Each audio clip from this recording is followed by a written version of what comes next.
السلام علیکم ورحمۃ اللہ وبرکاتہ۔ الحمد للہ رب العالمین والصلاة والسلام علی نبینا محمد وعلی آلہ وصحبہ اجمعین، اما بعد۔ حضرات گرامی قدر، مملکت سعودی عربیہ اللہ تبارک و تعالیٰ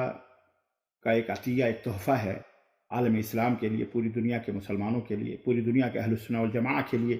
جو کتاب اللہ اور سنت رسول اللہ صلی اللہ علیہ وسلم سے محبت رکھتے ہیں، الفت رکھتے ہیں، جنہیں پیار ہے اپنے نبی سے، اپنے نبی کے کردار سے، اپنے اخلاق سے، اپنے نبی کے تمام امور سے۔ مملکت سعودیہ عربیہ ایک ایسا ملک ہے جہاں کتاب اللہ اور سنت رسول اللہ کا نظام اور وہاں اس کی بالادستی حاصل ہے۔ آپ کو یاد ہوگا اقوام متحدہ میں ایک دفعہ جب شروع کی بات ہے، ابتدائی جب ملک عبدالعزیز رحمۃ اللہ علیہ تھے، اس وقت متحدہ نے تمام ملکوں کے نظام اور دستور اور قوانین کے ڈاکومنٹس مانگے تھے کہ ہمیں دیجیے تاکہ ہم جانیں کہ آپ کے ملک کا کیا دستور ہے، اقوام متحدہ میں وہ محفوظ ہو جائے۔ ملک عبدالعزیز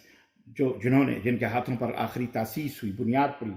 مملکت توحید، دولت توحید سعودی عرب کی، رحمہ اللہ، اللہ تعالیٰ ان کی قبر کو نور سے منور فرمائے۔ انہوں نے کتاب اللہ قرآن کریم ارسال کیا تھا اور کہا تھا میرے ملک کا دستور یہ قرآن کریم ہے۔ الحمدللہ ان کے اولاد نے اور ان کے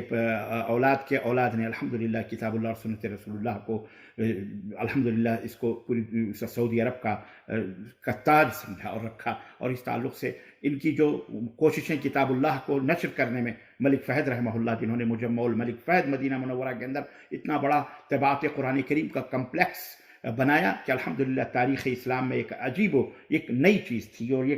الحمدللہ ایک عظیم الشان ہے جو پوری دنیا میں قرآن جہاں سے تقسیم ہوتے ہیں۔ اسی طرح سے ایک دور آیا، ملک فہد رحمۃ اللہ علیہ کا زمانہ تھا، اس وقت ہم 1991 میں جامعہ اسلامیہ مدینہ منورہ کے اندر تھے۔ اس وقت ہم نے دیکھا وہاں پر ایک ڈپارٹمنٹ ہی جامعہ اسلامیہ تو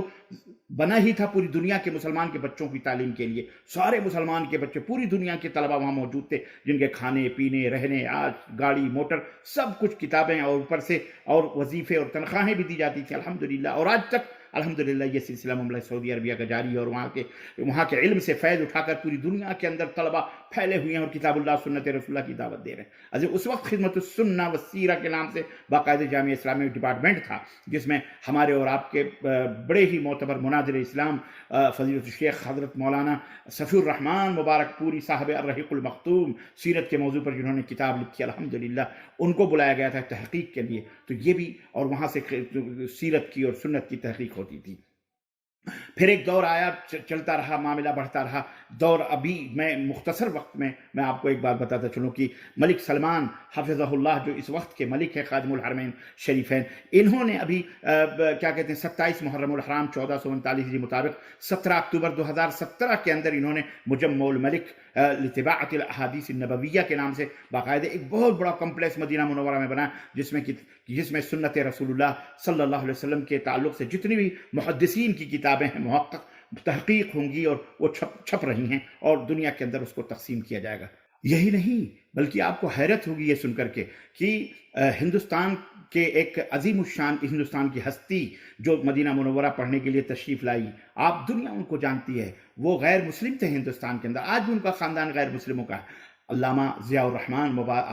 الرحمن اعظمی، ابھی جن کی وفات چند دنوں پہلے ہوئی ہے رحمہ اللہ، اللہ تعالیٰ ان کے قبر کو نور سے منور فرمائے۔ وہ ہندو تھے، کافر تھے، اللہ نے انہیں ہندوستان میں ہدایت فرمائی، پھر انہوں نے ہندوستان میں عربی تعلیم حاصل کی، اس کے بعد جامعہ اسلامیہ مدینہ منورہ تشریف لائے، یہیں پر آپ پڑھا لکھا سب کچھ کیا، آپ نے ایم اے کیا، پھر جامعہ ازہر سے پی ایچ ڈی کی، پھر مدینہ منورہ تشریف لائے، آپ یہاں کے استاد ہوئے۔ یہی نہیں، کلیت الحدیث جو فیکلٹی آف حدیث ہے جامعہ اسلامیہ کی، اس کے سربراہ بنے، اس کے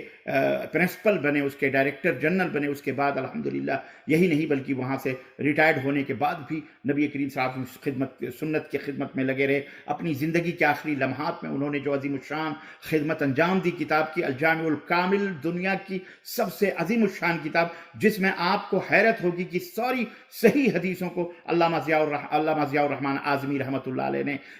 کیا کہتے ہیں اس کے اندر جمع کیے۔ یہ بر صغیر کے لیے شرف کی بات ہے۔ مملکت سعودی عربیہ نے ان کو پناہ نہیں دیا بلکہ یہاں کی نیشنلٹی بھی عطا فرمائی، اور یہی نہیں، اسی سنت کی بدولت، خدمت السنہ کے بدولت اللہ نے انہیں اتنا مقام عطا فرمایا کہ وہ جامعہ اسلامیہ کے فیکلٹی آپ اس کے وہ بنے، اور یہی نہیں بلکہ مدینۃ الرسول صلی اللہ علیہ وسلم میں ان کا درس ہوتا تھا اور ان کے دروس چلتے تھے۔ یہی وجہ ہے یہ مملکت توحید السنہ ہے، یہ مملکت یہ دولت التوحید ہے۔ ہم اپنی جان، اپنے مال، اب چیز اس کے اوپر نچھاور کرنے والے، کیونکہ یہ ملک توحید کا ملک ہے، الحمدللہ سنت کا ملک ہے، یہ حرمین شریفین کا ملک ہے، اس لیے ہم اس سے محبت کرتے ہیں۔ اللہ تعالیٰ تمام مسلمانوں کو اس سے محبت کرنے اور اس کی جھنڈے کے نیچے سب کو جمع ہونے کی توفیق عطا فرمائے، اور اللہ حاسدوں کے حسد سے اور بغی بغض رکھنے والوں کے بغض سے، بدعتیوں سے اور اسی طرح شرک کرنے والوں سے اللہ تبارک تعالیٰ ان کے جلن اور ان کے حسد سے اللہ اس مملکت کو محفوظ رکھے، اور یہاں کے عمراء، اولاد امور اور بادشاہ اور جتنے بھی لوگ ہیں اللہ تعالیٰ سب کو قرآن و سنت کے اوپر چلنے والا بنائے، اور قرآن و سنت کے اس بالادستی کو اللہ قیامت تک اس ملک میں قائم و دائم رکھے، آمین یا رب العالمین، اور اس کے حاسدوں اور اس کے دشمنوں کو اللہ ہلاک و برباد فرمائے یا انہیں ہدایت عطا فرمائے، آمین یا رب العالمین۔ وصلی اللہ علی نبینا محمد وعلی آلہ وصحبہ اجمعین، والسلام علیکم ورحمۃ اللہ وبرکاتہ۔